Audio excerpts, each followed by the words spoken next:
ஸ்ரீ குருப்பியோ நமக. சர்வம் நீ காண்போர் அனைவருக்கும் வணக்கம். ரத சப்தமி நாளின் விசேஷம், அன்றைய தினம் செய்ய வேண்டிய அர்க்கபத்திர ஸ்நானம், ஸ்நான பலன்கள், சொல்ல வேண்டிய ஸ்லோகங்கள், ஸ்துதிகள் ஆகியவை பற்றி இந்த பதிவில் காண்போம். ரத சப்தமி. ரதம் என்றால் தேர் என்று பொருள். 7 குதிரைகள் பூட்டப்பட்டு அருணன் என்னும் சாரதியால் செலுத்தப்படும் ரதத்தில் சஞ்சரிக்கும் சூரிய பகவான் தன் ரதத்தை தெற்கு திசையிலிருந்து விலக்கி வடதிசை நோக்கி திருப்பும் நாளே ரத சப்தமி என்று அழைக்கப்படுகிறது. கஷ்யப மகரிஷிக்கும் தேவதைகளின் தாயான அதிதிக்கும் புத்திரராக அவதரித்தவரே ஸ்ரீ சூரிய பகவான். தை மாத அமாவாசைக்கு பின்வரும் சப்தமி திதியே ரத சப்தமி என்று அழைக்கப்படுகிறது. சூரிய பகவான் அவதரித்த நாள் ரத சப்தமி என்பதால் இந்நாள் சூரிய ஜெயந்தியாகவும் கொண்டாடப்படுகிறது. இன்றைய தினம் சூரிய பகவானை வழிபடுவதால் ஆரோக்கியம், செல்வ வளம் உண்டாகும். இந்த வருடம் ரத சப்தமி நாளன்று மற்றொரு சிறப்பும் உண்டு.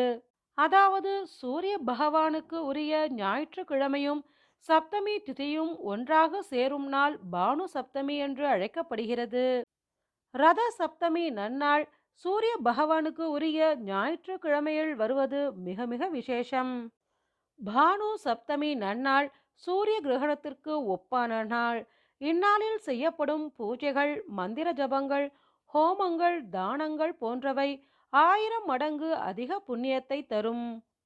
ரத சப்தமி நாளில் அதிகாலையில் செய்யப்படும் அர்க்கபத்திர ஸ்நானம், அதாவது எருக்க இலைகள் கொண்டு செய்யப்படும் ஸ்நானம் மிகவும் விசேஷம்.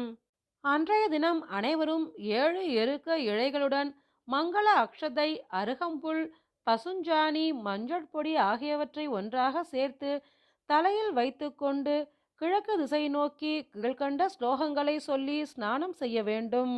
இவ்வாறு செய்வதால் 7 பிறவிகளில் செய்த பாவங்களும் விலகும் என்று புராணங்கள் கூறுகின்றன.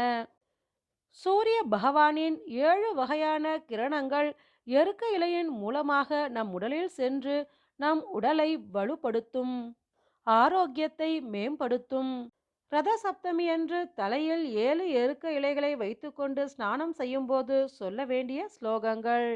சப்த சப்தி பிரியே தேவி சப்தலோகைக பூஜிதே சப்த ஜன்மார்ஜிதம் பாபம் ஹர சப்தமி சத்வரம் யத் யத் கர்ம கிருதம் பாபம் மயா சப்தசு ஜன்மசு தன்மே ரோகம் ச சோகம் ச மா கரீஹந்து சப்தமி.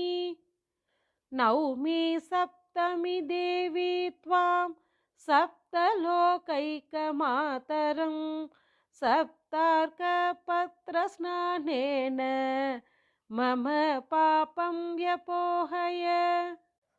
இவ்வாறு ஸ்லோகம் சொல்லி ஸ்நானம் செய்துவிட்டு வஸ்திரம் உடுத்திக்கொண்டு சூரிய பகவானுக்கு அர்க்ய பிரதானம் செய்ய வேண்டும்.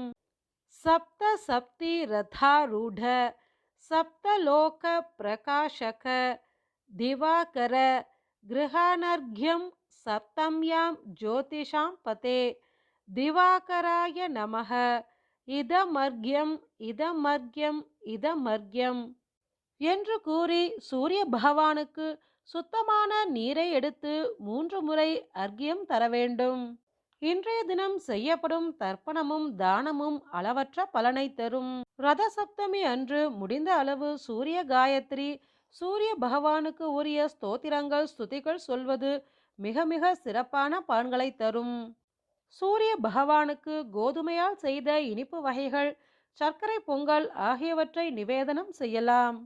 அன்றைய தினம் சூரிய பகவானுக்கு உரிய தானியமான கோதுமையை தானம் செய்வதால் சூரிய பகவானின் அருளை பெறலாம்.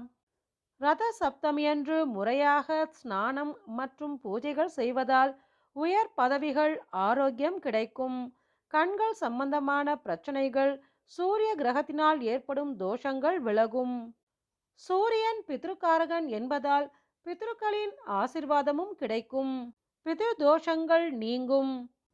அறிவு, ஆற்றல், ஆரோக்கியம் என அநேக பலன்களை தரக்கூடிய இந்த ரத சப்தமி வழிபாட்டை நாம் அனைவரும் மேற்கொண்டு சூரிய பகவானின் அருளால் ஆரோக்கியத்துடன் கூடிய நீண்ட ஆயுளை பெறுவோம்.